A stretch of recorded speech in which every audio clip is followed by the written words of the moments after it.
can't just leave everything. Afam, what of your mother, your home? He grasped her hands now, holding them firmly. The guards shuffled at a respectful distance, not catching the low conversation clearly over the bubble of the running water. My mother will understand. Oma, I have thought about it all day. We will go far from here, maybe to the big towns or across the 7 rivers if we must. I will take care of you. No one will call you cursed ever again. And eventually, you will love me as I love you. I'll wait as long as it takes.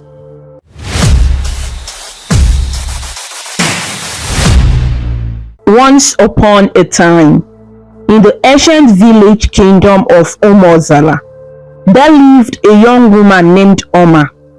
Umozala was a land blessed with rolling green hills and a sparkling river that wound its way around the clay walled compounds. Every morning, golden sunlight would spill over the hilltops, waking the roasters and urging the villagers to another day of life and laughter. Children with ebullient energy chased each other between mud huts, and women trekked to the river, balancing clay pots on their heads, their laughter echoing across the valley. Men took up hoes and cutlasses, disappearing into the misty dawn towards their yam fields and palm tree groves. The heart of the village was the market square, where an ancient odala tree stood guard over the red earth clearing. On lively market days, the square bursted with bright headscarves and the aroma of roasting maize, while elders sat under the tree, sharing kola nuts and proverbs as the echo gong sounded to announce the opening of trading. Umozala was as beautiful and vibrant as any kingdom in Igbo land, but beneath its pleasant reading lay a dark cloud of mystery that clung to one family's compound. Morning breaks over the lush fields and forests surrounding the village of Umozala, with blue skies and gentle sunlight greeting the land. Oma was 27 years old, with skin the color of roasted cashew and eyes bright like the morning star. She was known in Umozala not only for her beauty. Omalicha, the villagers nicknamed her, meaning beautiful, but also for her good heart. She helped her mother Nkem cook the family's meals on the clay hut and joined her father Obina and younger brother Ikena in the fields during planting season. She would sing softly as she weeded between the yam mounds, her voice as soothing as the breeze that rustled the ugu leaves. In the evenings, Oma sat with other girls under the moonlight to listen to the folk tales told by the elders, and her laughter rang out like bells when the trickster tortoise in the tale got his foolish punishment. By all accounts, Oma was a blessing to her family, the kind of daughter any parent would be proud to have, well brought up to respect her elders and the gods of the land.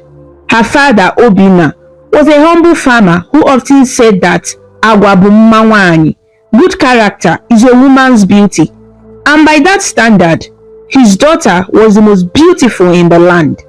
Yet, in spite of all her virtues, Oma's life was shadowed by strange misfortune.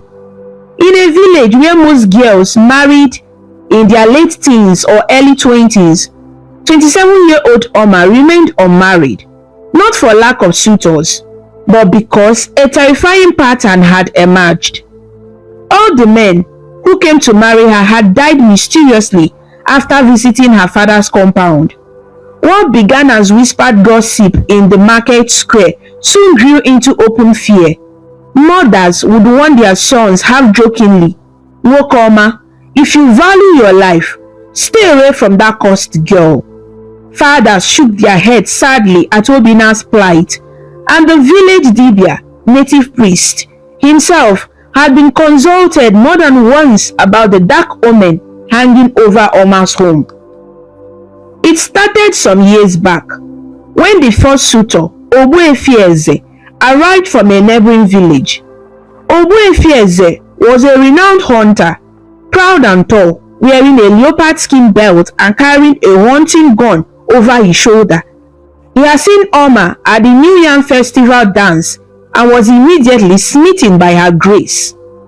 One fine Nko market day, he came with his kinsmen to Obina's compound, bringing palm wine and a fat goat to declare his intentions. Oma greeted him respectfully with a shy smile, and her family welcomed the visitors, breaking kola nuts in the customary way to bless the occasion. All seemed well. The Igwe, king of Omozala, even sent his goodwill, pleased that such a capable man sought a daughter of the land. However, fate had other plans. The night after Ogbuefi Eze's visit, the village was shaken by agonized shouts from the outskirts. The mighty hunter was found dead by the forest path, his body cold and eyes bulging. The whisper on everyone's lips was that perhaps a vengeful spirit had struck him down, for there was no wound on his body. Some recalled that he boasted about killing a mysterious large snake that day. Perhaps the forest spirit took offense. Regardless, Ogbuefi Eze never lived to marry Oma. Not long after, a second suitor courted her, Ekene, the greatest wrestler in all 9 villages of Omozala's clan. Ekene was a man whose strength was the pride of his people. He had beaten every challenger in the annual wrestling matches, throwing men like one throws kernels to fowls. He too had fallen for Oma's charm after a chance meeting by the river where she was washing clothes. He said her smile was as refreshing as the stream on a hot day. Gathering the approval of both families, Ekene visited Oma's home to formalize their engagement, bringing jars of foaming palm wine and baskets of yams.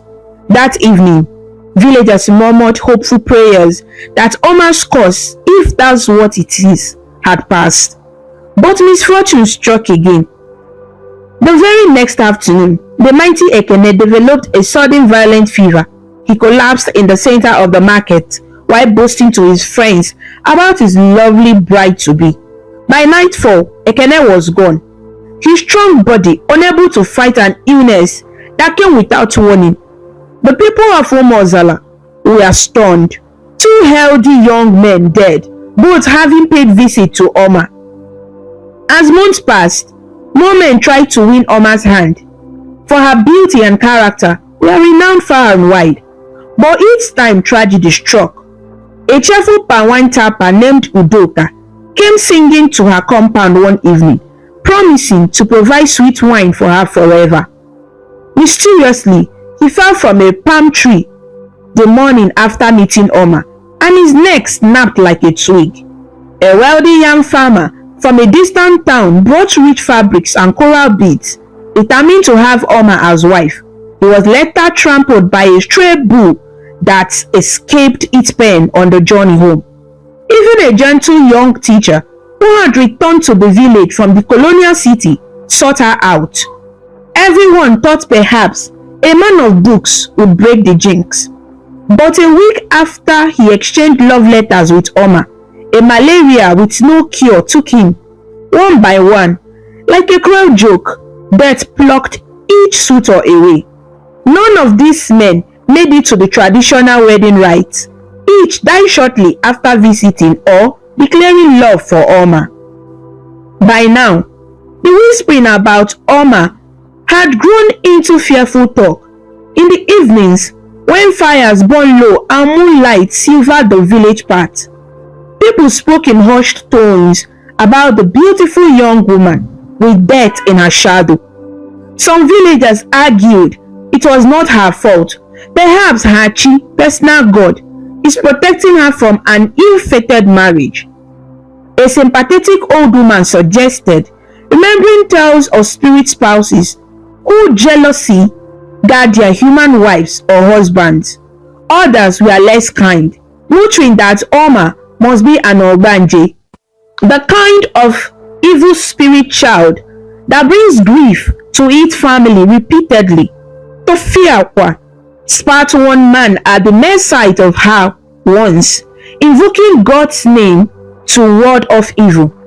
Children, not understanding the depth of the situation, sometimes Cicely sang after her, "Oma nwanyi ojo, all your husbands die o," until their parents yanked them away and scolded them to silence. Each insult was like a thorn in Oma's heart.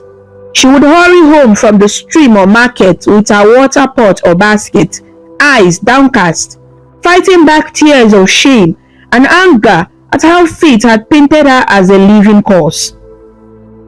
Throughout all this, Oma's family stood by her. Obinna, her father, was heartbroken to see suitor after suitor perish, but he never blamed his daughter. He was a deeply traditional man who sought answers the Igbo way. After the second death, he took offerings of kola nut and a white cockerel to consult Allah, the earth goddess and keeper of morality. At her shrine in the sacred forest, the Dibia, who went into trance at the shrine, proclaimed that there was a dark cloud and the anger of ancestors surrounding the family. But the messages were cryptic. Obinna performed every cleansing ritual recommended. He slaughtered a goat at the Afro-market shrine to appease any offended spirit, and Nkem, Oma's mother, brewed herbs for spiritual baths to wash bad luck away from their daughter. They even traveled to a faraway seer who claimed that perhaps Oma had a spiritual husband under the river who was eliminating any earthly man that came near her, a claim that sent chills through Nkem's bones. This seer prescribed that Oma carry out a midnight offering at the river. She was to throw into the river a calabash containing a pig's feather, chalk and a small doll, symbolically divorcing any spirit spouse. Desperate for a solution, Oma did everything she was told, trembling alone by the river under a full moon, casting the calabash into the swift current with a whispered prayer, but nothing changed. The next man who approached her still met a sudden end. It was as if fate itself had sealed off the path of marriage to her. In those dark days, Oma's one constant source of comfort was Afam, her childhood friend. Afam was a familiar face at their compound. He had grown up just a few compounds away. They used to chase grasshoppers together in the fields as children and sit by the fireside while Oma's grandmother told moonlight stories. Now, as adults, Afam remained a loyal friend through all her trials. He was a slender, soft-spoken man with thoughtful eyes and a smile that was both kind and sad. He hated the way the villagers treated Oma and often stood up for her in public. On an occasion, when a group of youths snickered and refused to sit near Oma during a community meeting, Afam had marched over and deliberately sat by her side, glaring at anyone who dared speak. "Are you people blind with ignorance?" He has scolded them. "This is Oma, the same girl who grew up among us, not some witch from a folktale. Any of you that calls her again will answer to me." His fierce defense shamed many into silence that day. Oma had been grateful. She squeezed his hand afterward and said, "Afam, thank you. You have always been a true friend." He merely smiled and replied, "What are friends for, if not to stand by each other?" Jido Bigaka, take heart, Oma. Your good story never finished yet. In simple Nigerian English, he comforted her that her story was not over, encouraging her to hold on to hope. It was true. Afam was always there to wipe her tears on the worst days. When news of yet another suitor's death reached Oma, and she broke down sobbing in her mother's arms, it was Afam who arrived with fresh palm wine to calm Obinna's nerves and sweet okazi soup from his own mother for the family to eat. For who had appetite to cook then? He would help Oma's brother Ikena with chores unasked, spitting firewood with a determined fury as if to vent his frustration at the world on the logs. Often, he reassured Omar, someday, someone good will come, and even the gods will allow it. Don't lose hope, Nne. Afam's voice was gentle as a dove when he spoke to her, using Nne, mother, as an affectionate term common among the Igbo for a dead woman. Omar would manage a small smile and reply, I don't know, Afam. I am tired of seeing death. I fear any man who comes close. Afam would shake his head and respond with a proverb or encouragement. No condition is permanent. The rain that beats you will stop one day. His presence was like a shelter in the storm of gossip and fear that swirled around her life. To the villagers, Afam's unwavering closeness to Omar was a puzzle. Some joked quietly that maybe Afam had immunity to her curse because he grew up with her. Others suspected that he harbored deeper feelings for her, though if he did, he hid it well behind the guise of friendship. When Afam reached a marriageable age, his mother often pressed him, Afam, you are my only son. When will you bring a wife so I can carry my grandchildren? He would simply sigh or deflect the question. Truth be told, Afam had loved Omar for years, quietly, hopefully, and with a pain in his heart each time another man courted her. He had never spoken of it because he saw how much sorrow the talk of marriage brought her. Instead, he stayed by her side patiently, waiting for fate to show him a sign. One orange sky evening in the dry season, under the shade of the Odala tree by Omar's compound, fate seemed to stir. The Harmattan breeze had started to blow, and a few villagers were walking back from their farms early. Omar sat on a small wooden stool, absent-mindedly, weaving a palm frond basket. The compound was quiet. Her father and brother were still on the farm, and her mother had gone to visit an aunt in the next hamlet. Afam arrived and found Omar alone. Her face calm but her eyes distant, lost in thought. He greeted her, Nne, welcome, and she gestured her to sit on a woven mat beside her. For a while, they chatted lightly about the day. Afam described a funny scene he had witnessed at the market, making Omar chuckle for the first time in days. Her laugh was like the tinkling of a small bell, and Afam's heart swelled to see her smile. A silence fell between them as the sun dipped lower, painting the clouds in red and gold. Afam cleared his throat, nervous all of a sudden. He had rehearsed this in his mind many times, but now his tongue felt heavy. Omar, he began softly, picking up a dry twig and tracing lines in the sand to avoid her gaze. There is something I have been meaning to tell you. Omar noticed the unusual tremor in his voice. She sat down, her half-woven basket, giving him her full attention. What is it, Afam? You know you can tell me anything, she said, concern increasing her brow. He took a deep breath and met her eyes with determination, fueled by a mix of hope and fear. Omar, we have been friends since we were small. I know your heart more than anyone. I see your pain and I feel it too. You deserve happiness. And I want to be the one to give you that happiness. He paused as Omar's eyes widened slightly. Afam continued in a rush. I love you, Omar, not as a sister or friend, but as a man loves a woman he wants to marry. I have loved you quietly for so long. I cannot hide it anymore. The air around them seemed to still. Omar's lips parted in surprise. Of all things, she thought, Afam might say, perhaps that he was traveling or he had problems at home. A confession of love was the last she expected. Her heart pounded. She cared for Afam deeply, but as a brother, as her closest friend, she had never allowed herself to think of him in a romantic way.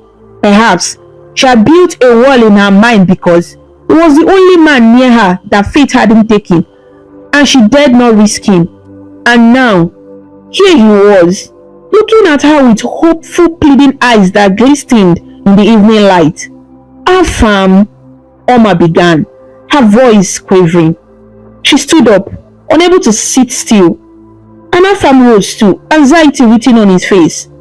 She paced a few steps, wrapping her arms around herself as if a cold wind blew, though the air was warm. "Afam, you are like a brother to me," she finally said, turning to face him. Her words were gentle, but they struck Afam's heart like a dagger. He flinched, as though slapped. The phrase, "like a brother," confirming his worst fear. "No, please, just listen," Oma continued quickly, seeing his pained expression. "You have been my rock through all this. I do love you, but not in the way you want. And even if I did, how could I dare? You have seen what happens to any man who tries to come close to me as a husband. I cannot bear the thought of losing you too. Biko, Afam, try to understand. I don't want you to die." Her voice cracked on the last word, and tears pooled in her eyes. Just imagining harm coming to Afam because of her made her chest tighten. Afam's hands balled into fists at his side. He stepped closer, emotion spilling over in his voice. "So I should remain silent forever, eh? Watching you live alone and miserable like this because of some stupid cause that I don't even believe in," he cried out. The frustration of years seeped into his tone. "Oma, I'm not afraid. Why do you think I'm still here? Any other man would have run, but me, I will stay by you, cause or no cause. I can't watch you suffer and do nothing. Let me love you. Love is not by force. Yes, I know. I can't force your heart," he added bitterly, invoking a common saying that love cannot be forced. "But I swear to you, whatever is killing those men, I will face it. I'll protect you. They say if a woman doesn't love you, she calls you brother. You just called me brother. Does it mean you don't love me at all?" Afam's eyes were wet now, pleading. Shocked by the intensity of his words, Oma reached out to touch his arm. "Afam, you don't understand. It's not about whether I love you that way or not. I'm afraid. I truly see you as family. My heart has been through too much fear and grief to think of romance with anyone, especially you, who is so dear to me. How could I ever forgive myself if something happened to you? Please, I beg you, let us remain as we are. I cherish you too much to risk your life." A tear rolled down her cheek. But Afam, fed by long suppressed passion and perhaps a sense of injustice, could not let it go. He had imagined many responses from her, confusion, maybe a gentle letdown. But her reasoning both pained and infuriated him. In his mind flashed the faces of those suitors, and a dark thought flickered. None of them loved her as I do. He wiped his face and spoke more sternly. "Oma, you are not cursed, don't you see? It has all been a terrible coincidence or something else, but not you. I won't die for simply loving you. I refuse." His voice rang against the clay compound walls. Oma took a step back, alarmed by the sudden hardness in his tone. "How can you be sure, Afam? Are you a god?" she asked, her temper rising in response. "We have buried how many now? 5, 6? Each one gone after wanting to marry me.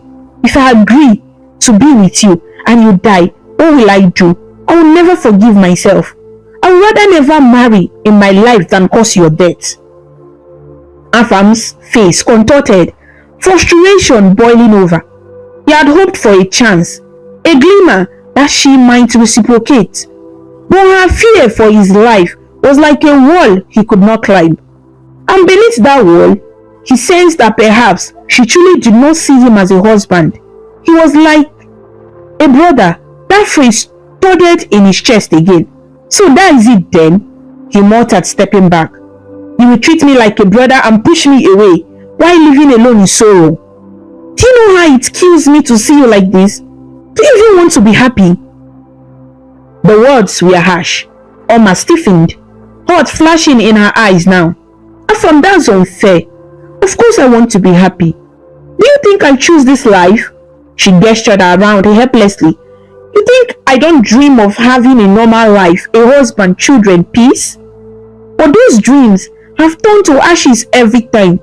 It's like the God said no. And now I don't even dream again. I've accepted my fate. If I am to be alone to keep those I love safe, so be it. She sobbed softly at that, covering her face. Afam reached out, as if to console her, but then pulled back, conflict raging in him. His voice dropped to almost a whisper, trembling with intensity. Oma, I love you more than my own life. Don't you know that? I would rather die than see you suffer. I don't want you to die at all, Oma cried, looking up at him, cheeks wet. Don't talk about dying, Afam, please. He fell silent, chest heaving. The crickets in the nearby grass had begun their evening symphony, oblivious to the emotional battle between the two friends. Finally, Afam spoke quietly and strangely. All right, I've heard you. There was a hollowness in his tone that made Oma uneasy. If being like a brother is what you want from me, then so be it. He managed a weak smile that didn't reach his eyes. It's late. Let me go. Your family will be back soon. Oma's heart twisted. She wanted to reach out and hug him, to reassure him their friendship would endure, but something in his distant expression kept her back. Afam, she whispered, I'm sorry. He merely nodded, then turned on his heel and left the compound without another word. Oma watched him leave. She felt an ache inside. She hadn't meant to hurt him so deeply. Perhaps with time, he will understand I did it out of love, she thought. But as she prepared the evening meal alone that night, Oma could not shake a heavy feeling of dread that she could not name. That night, the Harmattan winds blew stronger, and a full moon rose, round and pale as a deathly coin. Oma's father, mother, and brother returned, and the family ate dinner quietly, pounded yam with bitterleaf soup, each lost in their own thoughts.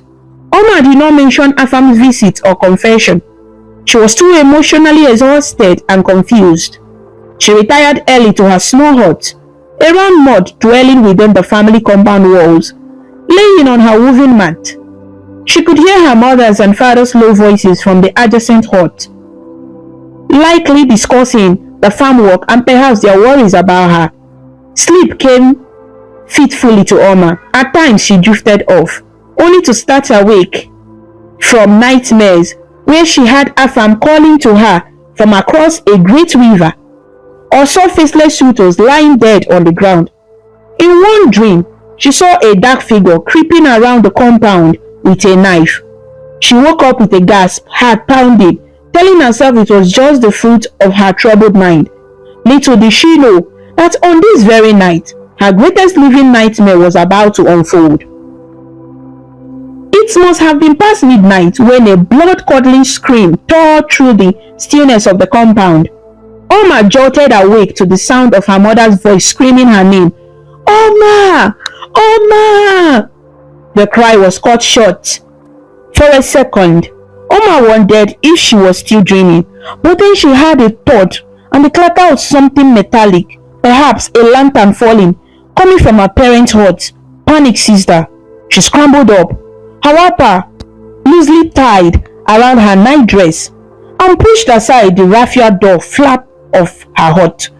The compound yard was lit by moonlight and the faint glow of a falling oil lamp by the doorway of her parents' hut. Oma's bare feet slapped the cool ground as she ran. Mama, Papa, she called frantically. An unnatural silence answered. At the entrance, she nearly tripped over the clay lamp. She could see inside. Her father's form lay sprawled on the ground mat, unmoving, and beyond him, her mother's figure slumped against the wall. A pool of something dark, blood, was visible by the moonlight on the earthen floor. Terror, like none she had ever known, gripped Oma's throat. Her hands trembled violently as she stepped inside. The coughing smell of blood hit her. No, no, no, she wailed, rushing to her mother's side. Gem's eyes were half open, but glassy and unseeing. Her throat had a deep gash. Oma recoiled, clamping her hands over her mouth to hold back a scream. She spun to her father. Obinna had been stabbed in the chest, a fatal wound gleaming wetly. His face was frozen in shock, as if he couldn't believe what had happened. Oma's vision swam. This could not be real. Just hours ago, they were all laughing at Ikenna's joke over dinner. Ikenna, the thought, galvanized her, and she stumbled out of her parents' hut towards the smaller hut her brother slept in. Ikenna, she cried, voice strangled with fear. Who are you? She flung open the door of the hut and nearly collapsed at the sight that greeted her. Ikenna lay on his sleeping mat, limp and lifeless, a dark stain on his nightshirt where a blade had pierced his heart. The 19-year-old boy, who was her only sibling, her mischievous, lively brother, now looked as small and helpless as a child, his life snuffed out in silence. A keening sound rose from Oma's throat, an animalistic wail of grief and horror. She ran back to the yard, spinning in confusion under the cold moon. There was no sign of the attacker. Whoever had done this dreadful deed had melted away into the night, alone in the compound with slaughter of her family before her eyes. Oma felt her sanity slipping. She fell to her knees in the center of the yard and screamed, a long, agonized scream that seemed to stir even the distant hills. Neighbors heard the commotion, and soon beams of lantern light and confused voices filled Obinna's compound. Gasps and cries rang out as villagers discovered the gruesome scene. Women began to wail, high-pitched, mournful sounds of a death announcement, and men shouted for orders to come quickly. Some villagers restrained Oma gently, who by now was crawling to her mother's body in a state of shock, sobbing, "Mama, wake up, please wake up." Even as her shaking hands came away covered in blood. One of the elders, Ichie Okeke, carefully led her out of the blood-stained hut. Oma was trembling from head to toe. The girl went with shock. They wrapped a cloth around her and sat her on a bench outside as the tragedy was assessed. The Igwe's guards arrived not long after, alerted by runners.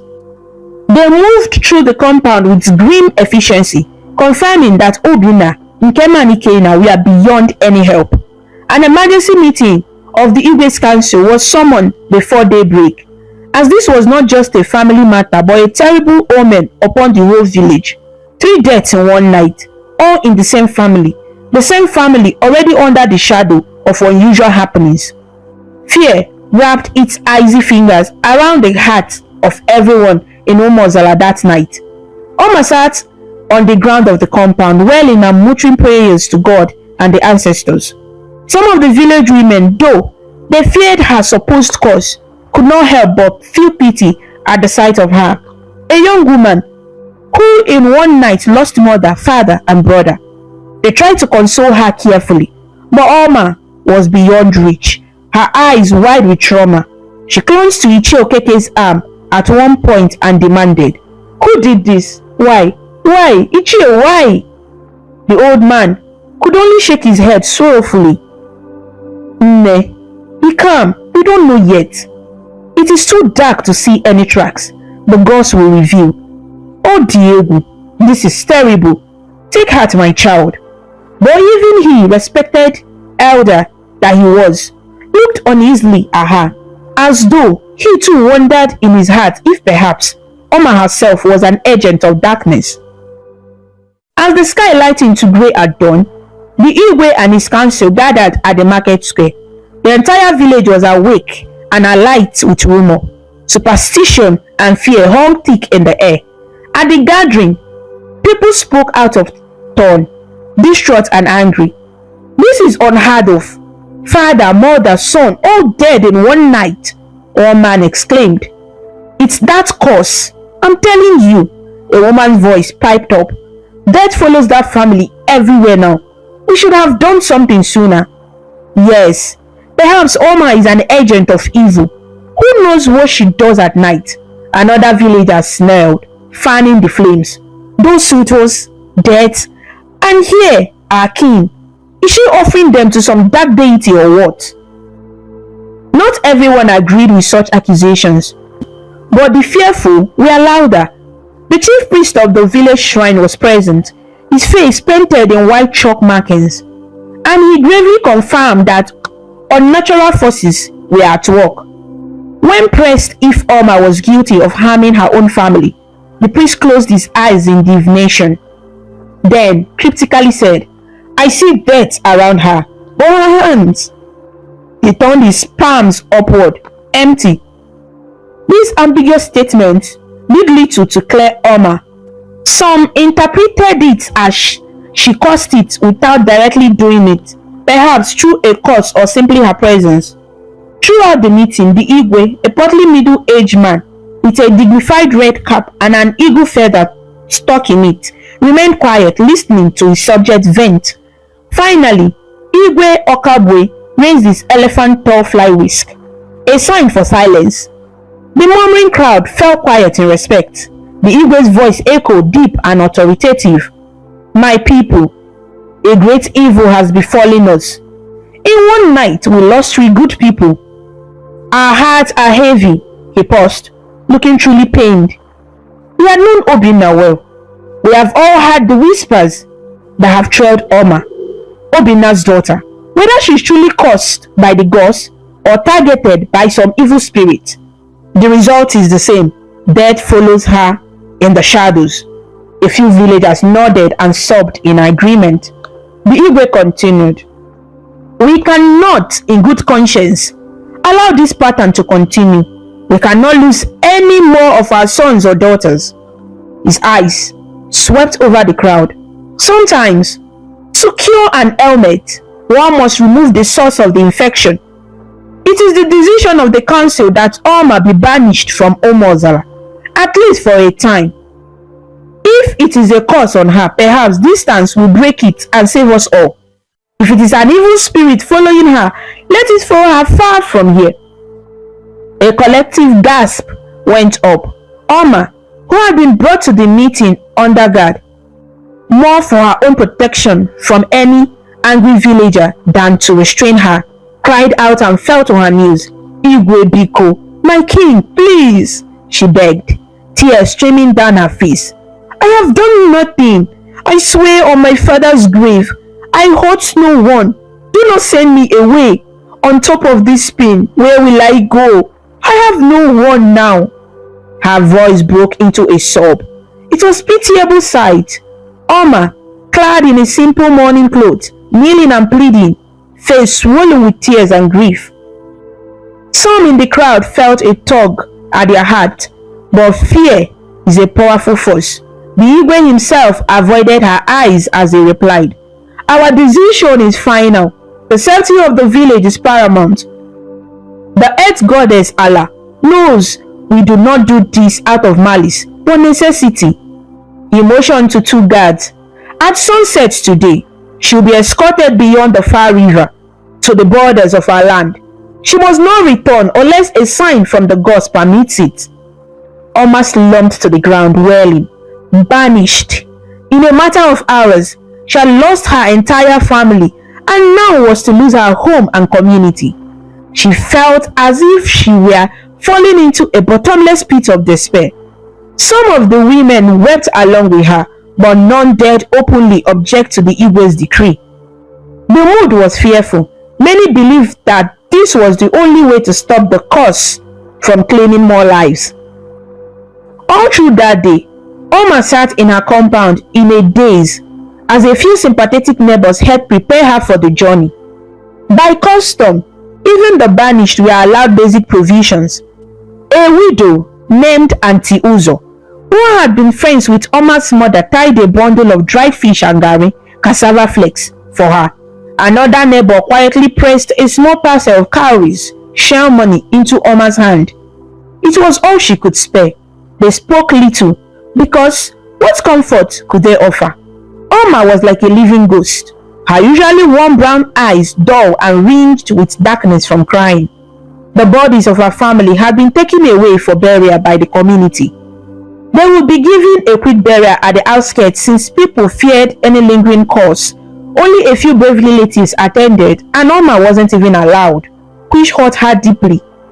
She hadn't even been able to properly mourn or bury her parents and brother. Afam had been strangely absent through all of this. In the chaos of the night and morning, no one recalled seeing him. One of the neighbors mentioned that someone had gone to call him when the tragedy was discovered, but his hut was empty. That was unusual. Afam was always around. Some assumed he was too grief-stricken and had wandered off, or that he was avoiding the gathering. A whisper or two wondered, had he finally given up on his friend? But soon, other dramas took attention and Afam's absence wasn't dwelled on. As the red sun began to dip in the late afternoon, casting long shadows of the raffia fences, the Igwe's guard returned to escort Oma out. Word had spread, and a small silent crowd gathered along the edge of the market path to watch. It was a somber procession. Oma walked in the center, veiled in a black shawl, with only her sorrowful face showing, her small bundle of belongings on her head. Two armed guards walked, flanking her, and behind, a village Kong man softly beat a gong to signal an outcast was being led away, a traditional formality. The villagers did not jeer or throw things. Fear had tempered them to quietness. Some made the sign of the cross or a protective symbol as she passed, as if warding off any evil. Others simply looked away, unwilling to meet her eyes. Oma herself was beyond tears at this point. A part of her felt relief. At least, she would not have to see the accusatory stares every day, but mostly, she felt an overwhelming emptiness and dread. Every familiar sight, the Odala tree, the playground where she had swung as a child, the stream where she fetched water, now tore at her heart because she might never see them again. Where will I even go? She thought. Perhaps she would wander to her mother's ancestral village or live in the forest as a hermit. It all seemed unreal. As they crossed the last compound on the edge of the village, near the path that led towards the river boundary, a figure suddenly emerged from behind a cluster of banana trees. It was Afam. He looked disturbed, as if he had been running or in a struggle. His shirt was wrinkled and there were scratches on his arms. "Stop!" he called out to the guards, breathless. The guards halted, surprised but keeping their spears crossed in front of Oma, as if to shield from any interference. Oma lifted her eyes at the familiar voice. "Afam," she exclaimed in a choked voice. Here he was, at last, the one person she yearned to see, yet had feared to face after their argument. A mix of relief and anxiety flooded her. "Afam, oh Afam," was all she could say, fresh tears springing free despite her exhaustion. Afam approached slowly, hands raised to show he meant no harm. He gave the guards a polite nod and then looked at Oma, eyes full of sorrow. I had everything," he said quietly. "I am sorry I wasn't there earlier. I could not believe it when I heard the news." His voice shook. He truly looked distraught, glancing at her bundle at the guards. "They are really sending you away?" Oma nodded, wiping her tears with the back of her hand. She had so much to say about her family's mother, about how scared she was, but her truth felt like it was made of stone. One guard cleared his throat and spoke. "Afam, you know the Igwe's orders. Do not make this harder. She must cross the river before nightfall. We have our duty." Afam held up a hand. "I understand. I won't stop you. Just allow me to accompany her a little bit, I beg. At least to say a proper goodbye away from the crowd." The guards exchanged looks. Technically, no rule forbade someone from walking pathway with the banished, as long as they didn't attempt to bring them back. And Afam was a respected youth, not a troublemaker. After a moment, one guard, an older man who knew Afam's late father, relented. "Only a short distance, son. Past that bent palm tree. There, you must turn back." Afam agreed with a quick nod. He gently took Oma's bundle from her head to carry it for her. "Let me help." Oma looked at him, grateful and heartbroken. Side by side, they continued the path over the low hills beyond Omozala. The sun was near setting, gilding the tall elephant grasses in gold. They reached the river crossing, which marked the unofficial boundary of Omozala's territory. A simple log bridge spanned the narrow river. Beyond it lay thick woods that eventually gave way to the next village's lands many miles away. The guards hung back a few paces, giving them a modicum of privacy, but still watching. On the riverbank, Afam set down her bundle and turned to her. Oma notices his eyes were red, whether from crying or fatigue. She wasn't sure. "Oma, I'm so sorry about everything. Your parents, Ikena," he said, voice laden with genuine pain. He reached out as if to hold her hand, then hesitated, unsure if she would want that. But Oma threw her arms around him, sobbing into his shoulder. All the loneliness and terror of the last 24 hours poured out. Afam embraced her tightly, stroking her back. "It's okay. I'm here now. I'm here," he whispered. They stayed like that for a moment, two friends, clinging to each other at the edge of the world. Finally, Oma pulled back slightly, looking up at him with swollen eyes. "Afam, who could have done this? Who killed them? Why? I feel like I'm cursed by some evil spirit." Afam gently wiped a tear from her cheek with his thumb. "I don't know why," he said softly, "but I promise you, you are not cursed. And you are not alone. I will never abandon you, Oma." She shook her head sadly. "But you can't be with me now. You had Igwe. They will banish you too if you keep me company.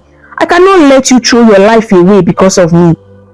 Afam stepped closer, a strange intensity returning to his eyes. "I told you before, I would rather die than see you suffer. Don't you understand?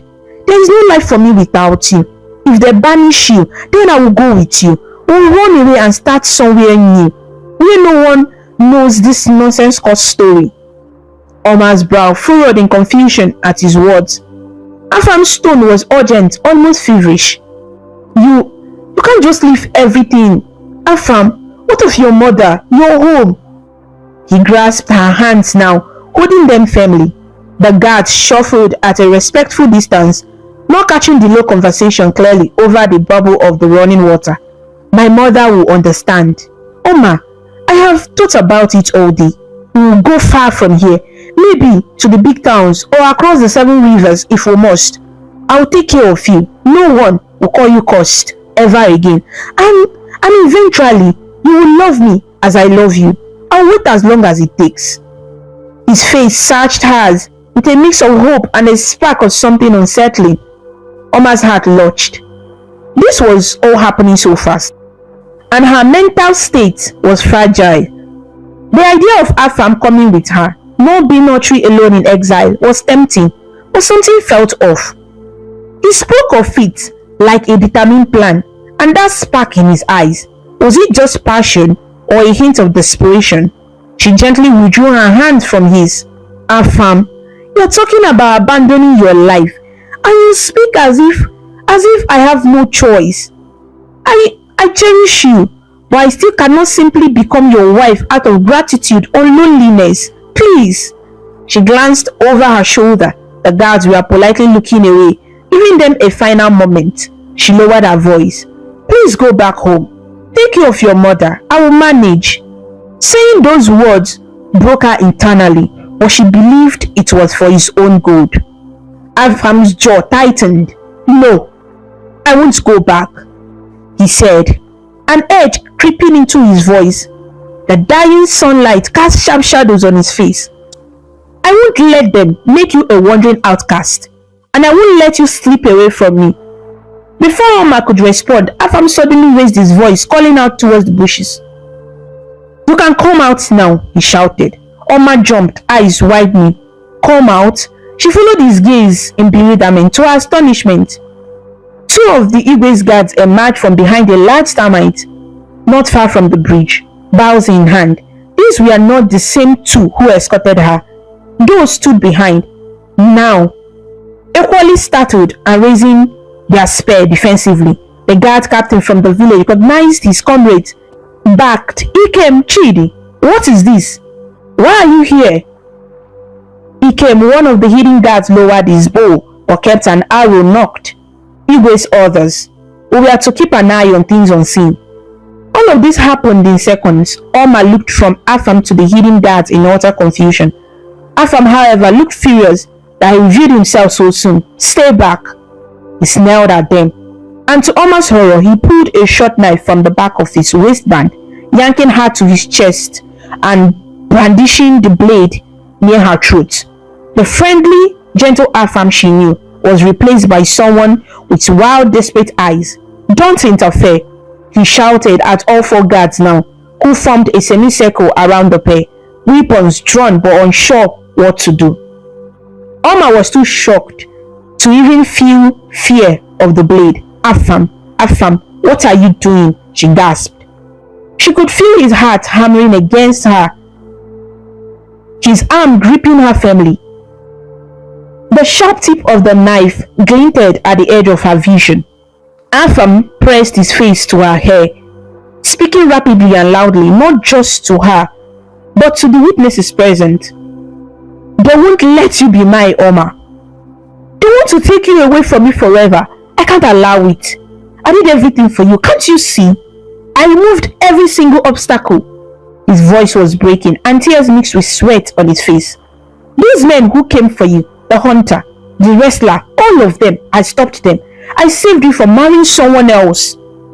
A thunderous silence fell as his words sank in. Oma's blood ran cold. What did you say?" she whispered, her mind rejecting the meaning of his confession. But Afam went on, almost babbling now. "Yes, I killed them. Call it evil if you want, but I did it for love. None of them deserved you. They didn't know you like I do. They would have taken you away. And I couldn't bear it." Afam's arm around her tightened convulsively. "The hunter, that night, I led him on a forced shortcut near the forest ravine.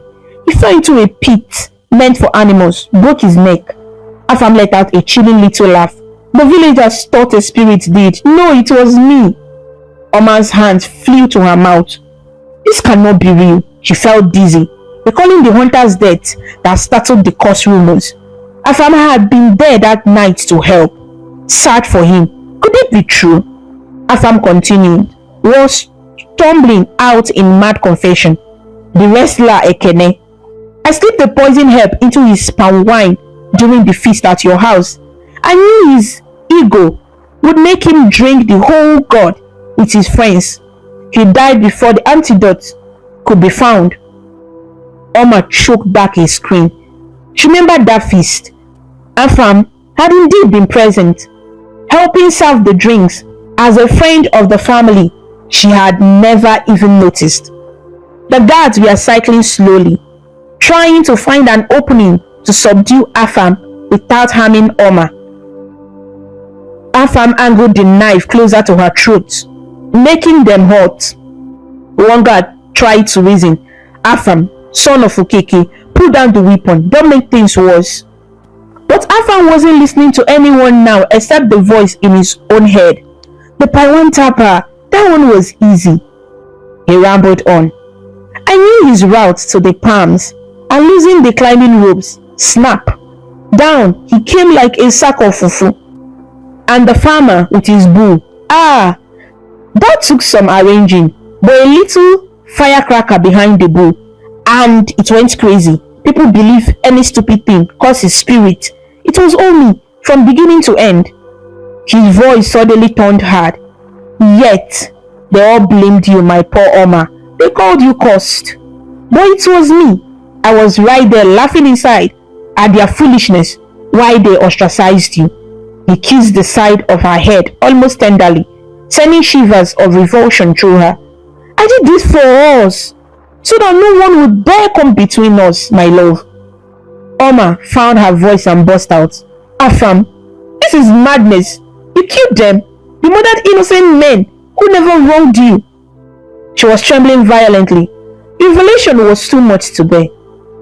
The friend she had trusted more than anyone, the one person she had felt safe with, was the monster behind all her suffering. Her stomach heaved, and she thought she might be sick. Afam flinched at the words madness. No, not madness. Obsession, maybe. Yes, I was obsessed because I love you so much, Oma. Is that a crime? Obsession is not love, they say. But who are there to judge?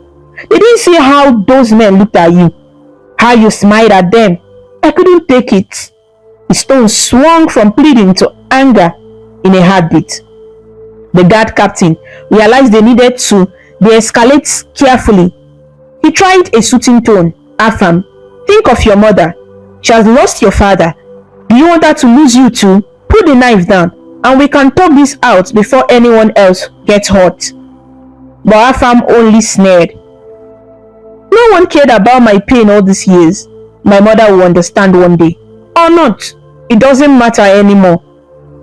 He took a step backward, maneuvering Oma closer to the log bridge and the raging rivers below. The sun was almost gone, dusk settling with a purplish gloom. Oma, my love, he said, suddenly heartbreakingly gentle again. We will be together forever. If not in this life, then in the next. Since they won't let us live in peace, then we will die and find peace on the other side. Oma's eyes went wide with realization. Afam intended a murder suicide. He was going to kill her and himself rather than let her go. A surge of adrenaline shot through her. This could not happen. She could not let her life end like this. Not after everything, and certainly not at the hands of someone she once cared for.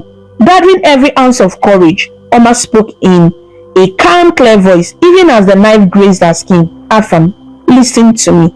He paused, possibly thrown by her sudden composure. Oma drew a shaky breath. This is not love, Afam.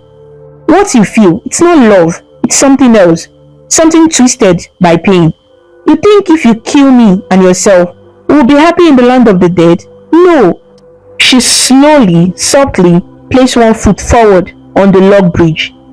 If she could unbalance him, the ancestors will never receive one who spills innocent blood so selfishly. You will do much both to wander as evil spirits. She didn't truly know if that was theologically correct, but it sounded convincing, and Afam was still deeply traditional. He hesitated, knife pressure easing slightly. I only want us to be together, he said softly, uncertainty creeping in. Oma seized the moment.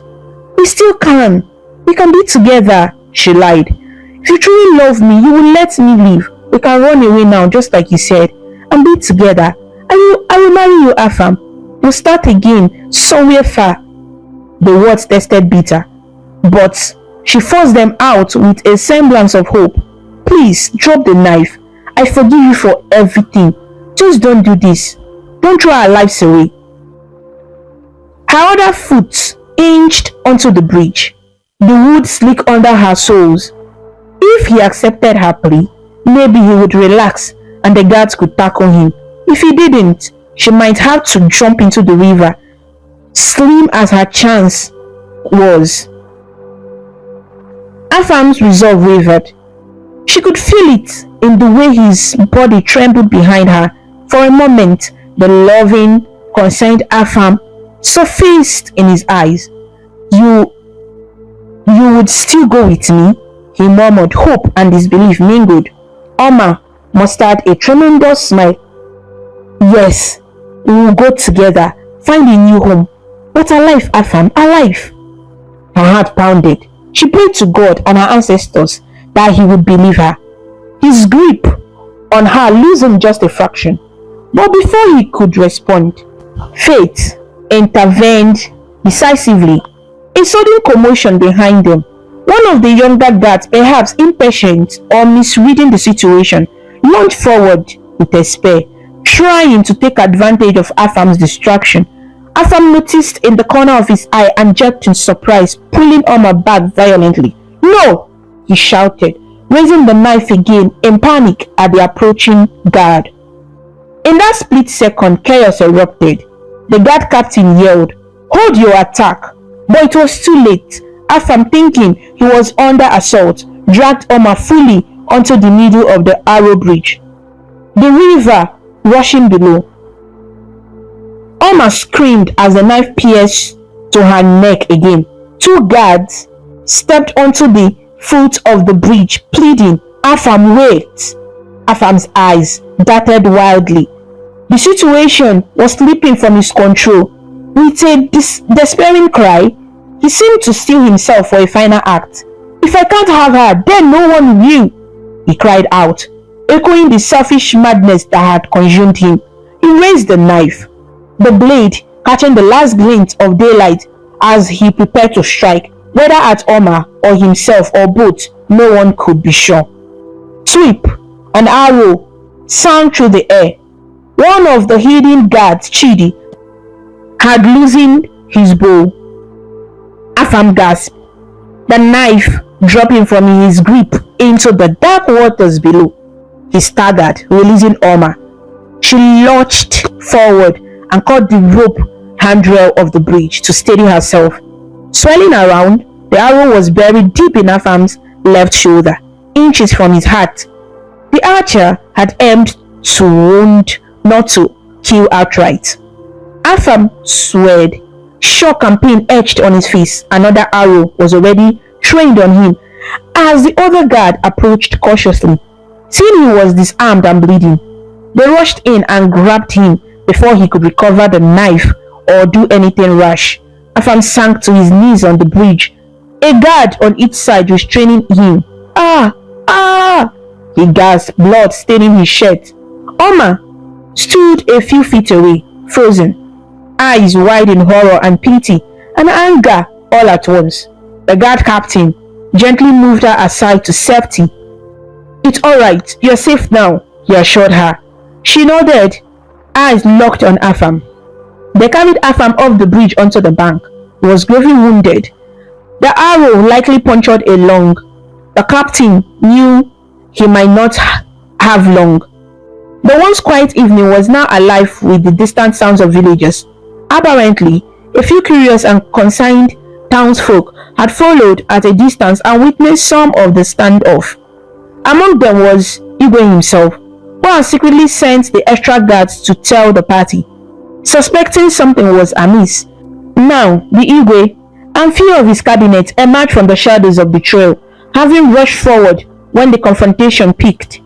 He arrived to see Afam collapse on the ground and Omar shaking like a leaf but alive.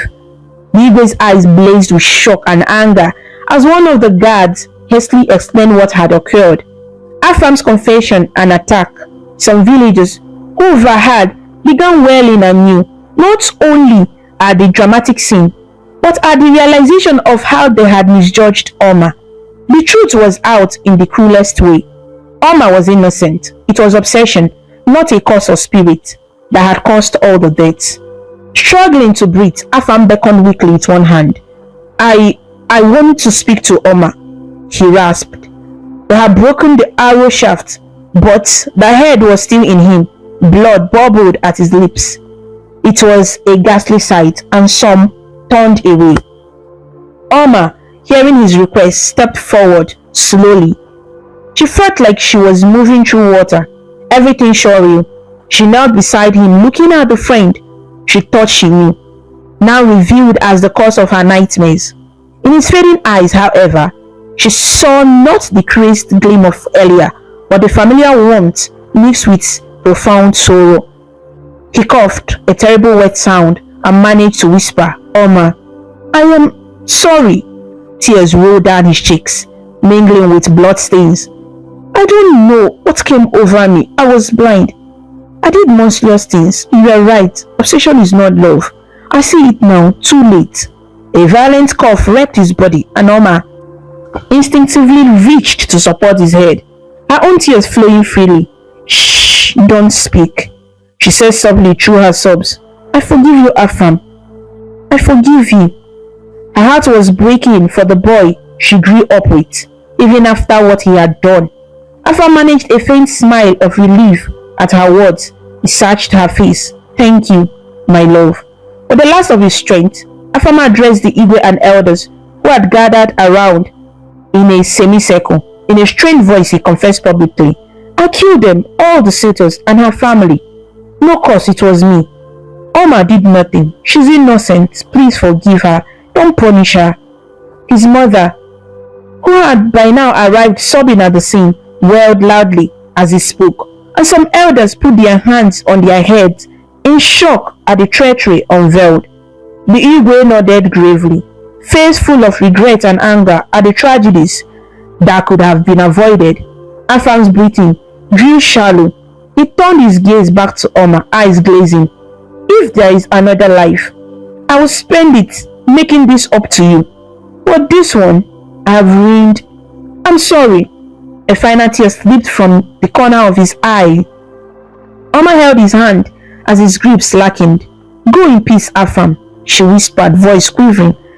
"May God receive you with mercy." With that benediction, Afam gave one last shuddering breath.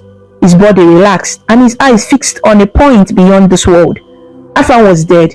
Oma closed her eyes in pain, gently placing his hand on his chest. The villagers behind murmured prayers and lament. Even those who had hated him an hour ago found pity in their hearts at the miserable end of a young man destroyed by his own obsession. Bigwe stepped forward and placed a hand on Oma's shoulder. As she knelt there, tears dropping onto Afam's still chest. "Oma, my daughter," he said kindly, "stand up." She rose unsteadily, and the Igwe himself steadied her. "Our gods and our people have wronged you," he spoke loudly, addressing all present.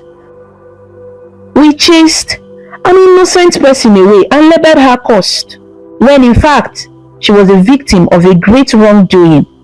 Obina and his family have been avenged this day by the truth. Let everyone here bear witness. Oma, daughter of Obina, is hereby forgiven of all blames and welcomed back into Umozala. She was never at fault." A collective sigh of relief and cheer, tentative but genuine, went through the crowd. Oma, emotionally drained, simply bowed her head, fresh tears of relief and sorrow mingling. Some women rushed to hug her, including Auntie Uzo and Afam's mother, who, despite her own grief over her son's actions and death, held Oma and wept, asking for forgiveness for any coldness she had ever shown. The villagers, who once avoided Oma, now came to console her, even offering apologies and comforting words. In the Igbo way, they admitted their wrongs. "Ndo, sorry, we didn't know. May the deities forgive us." The dark cloud that had hung over Oma's name was finally dispelled. Obsession is not love. The lesson was plain for all to see. The elders shook their heads in astonishment and used it as a caution in subsequent days. Let Afam's story teach us that true love brings peace, not death. Love is not by force. You cannot force love or possess someone like a trophy without winning. Indeed, the villagers agreed that love and obsession are as different as night and day. Real love is patient and kind. Obsession is selfish and destructive. They would remember this for generations in their moonlight tales, warning young ones of the fate of Afam, who mistook possessiveness for affection. That evening, instead of Oma crossing the river alone into exile, it was Afam's shrouded body that was borne across, to be buried in the wilderness beyond the village, for a confessed murderer would not be laid among the ancestors in consecrated ground. It was a tragic postscript, but necessary for the cleansing of the land. Oma could not bring herself to witness that burial.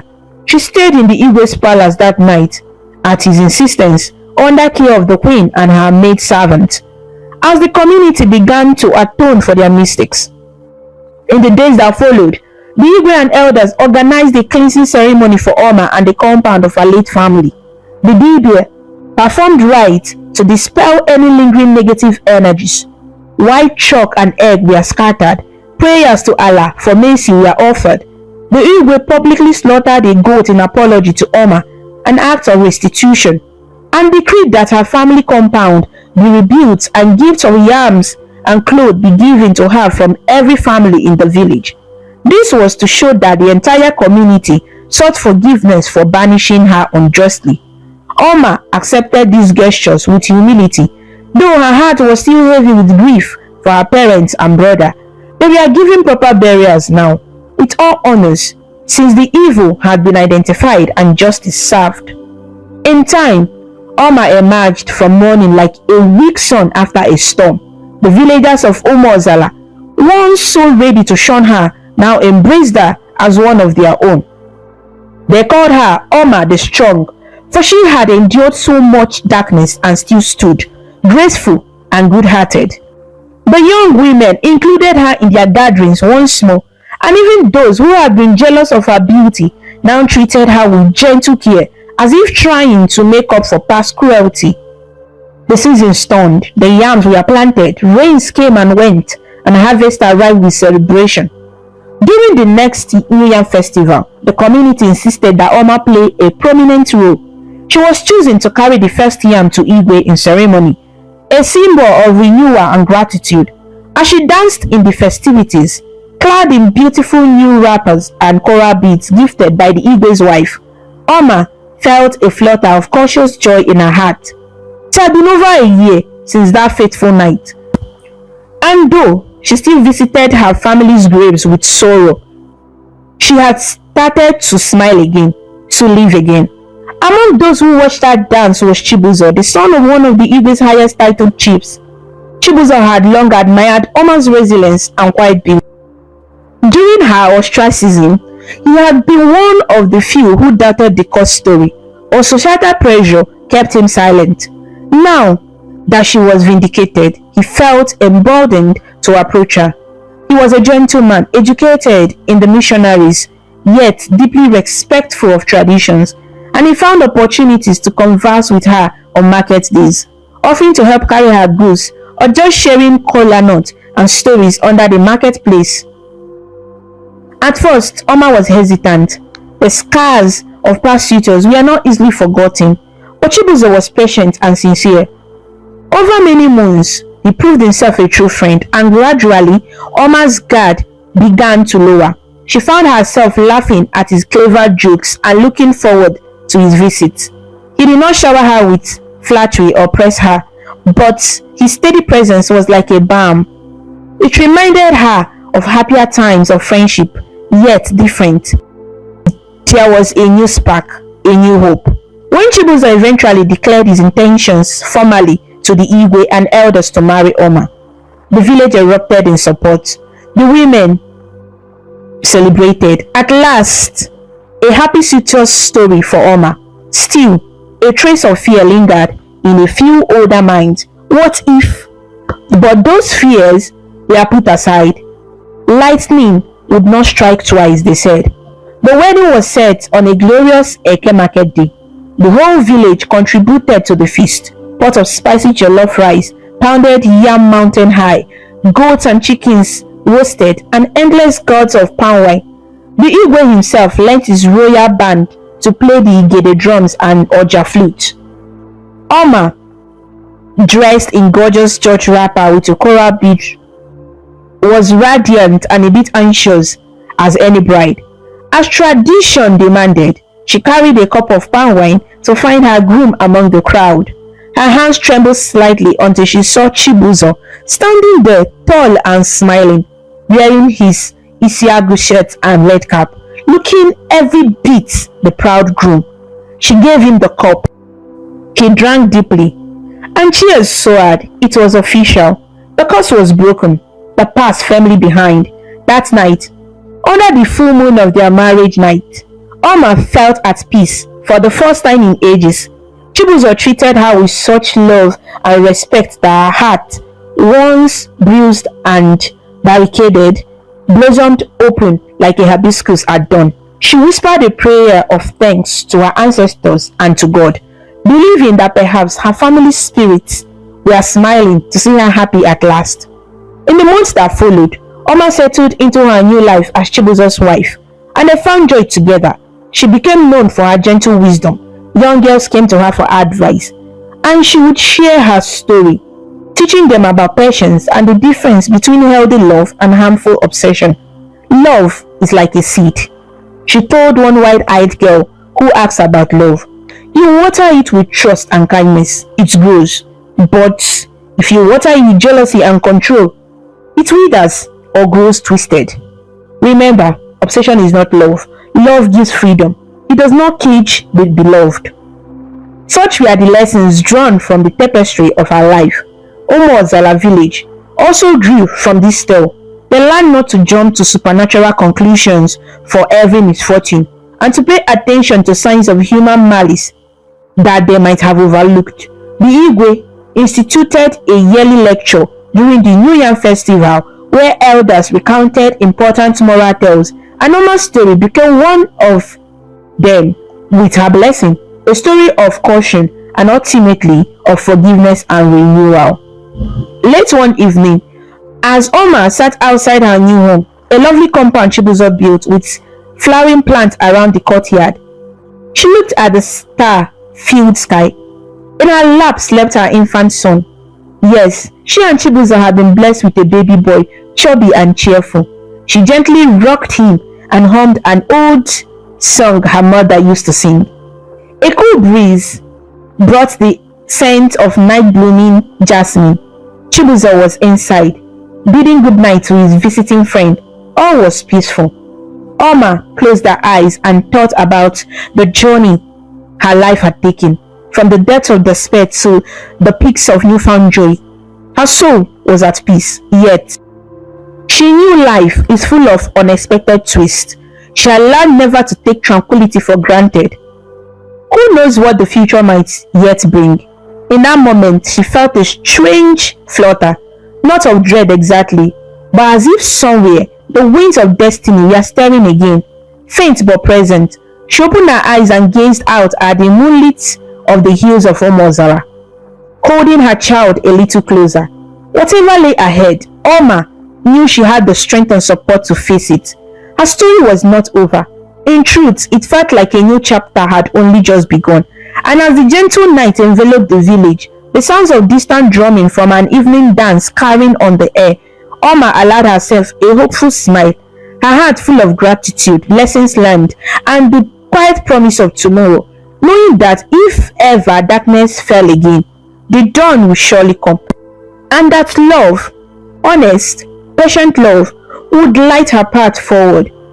So ends this chapter of Oma's tale, rich with tragedy and triumph, and yet, as the elders say when telling tales by moonlight, if you wish to hear more, come again another day.